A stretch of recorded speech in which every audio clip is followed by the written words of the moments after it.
Alright, so you have been busily chipping away at your new map, and you have some custom panels placed, and you've done a fair amount, but now you're getting an error on whenever you try to boot up. So let's just put something in here so that I can demonstrate that.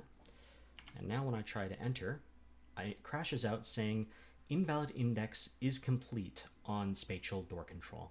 So that's kind of because I just put this door here. So let's put this door back here. That has nothing to do with where the door is. It has to do with the fact that it is not a panel, or to be precise, a panel-like object. We don't need to get into that at this level of video. So the only thing that can be under the panels node is panels. But you don't necessarily want every panel to be under the panels node. So the first thing to note here is that you also cannot have panels.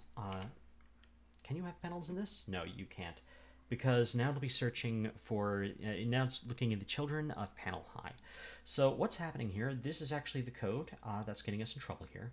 And it's saying, look at all the panels under this node, panels, get the children from that, which is entry room, color error room, countdown panels, etc.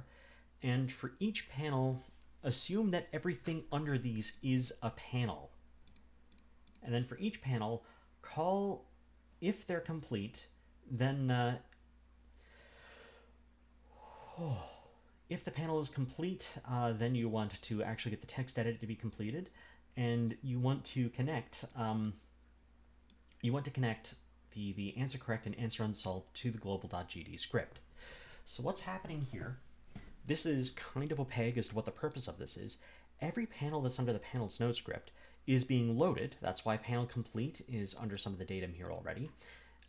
And it's basically solving any of these. It's marking them as already complete in the global.g in the load.ge, sorry, as being complete already if they have loaded up and been solved.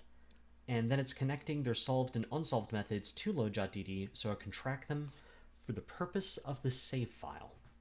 So this is happening because it's already loaded the save file, and this is happening so that it can make sure it can keep synchronized with the save file as it goes on.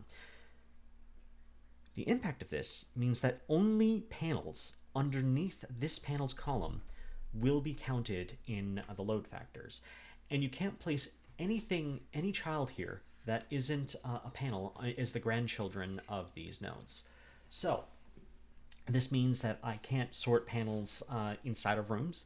So I can't have entry room and below that entry room 1 panels, entry room 2 panels, because then it'll be trying to load entry room 1 and entry room 2 as, and by the way, I should actually just demonstrate what I mean. I can't make a node like this that says entry room 1, because now it'll be trying to run is complete on entry room 1, and it doesn't have that. So it also doesn't have the signal answer correct.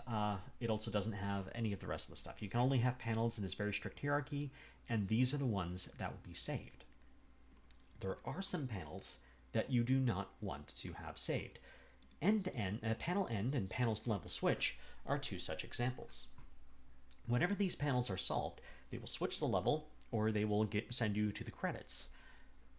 If they are loaded up, then they will be completed as the panel loads, which means that as soon as the level loads, you'll end up being shunted to the credits, or as soon as the panel loads, you'll be shunted to another level. You generally don't want that. You generally want people to be able to load into your level and do something. So you generally don't want these to have these to be included in your save file and for them to be reset every single time. So that is your brief introduction of where to put panels. If you want them to be saved, you put them under panels. Nothing except for, well, anything that doesn't have a child of its own, like a packed scene, can actually be these things. So you can even make these like spatials if you want. I actually do this quite often so that I can make... Now I can move the entire group of panels all at once by moving the parent node. And this won't mess anything up. I can play it and you'll see. The reason that doesn't mess anything up is because there's nothing actually being called on these nodes. So these nodes can be anything you want, but generally you would only have organizational nodes, either nodes or spatial nodes, so then you can move them. And under those, you only want panels. So that's where you place panels. Anything else under there will crash. If you don't want panels to save, you put them anywhere else in the hierarchy besides under panels. So you can just have as many as you like outside of it, but they will not save. And that's where to put panels, and explains some common errors you might be getting, especially ones that start with, hey, I can't find the isComplete property. That's what it means. You put panels where they don't belong.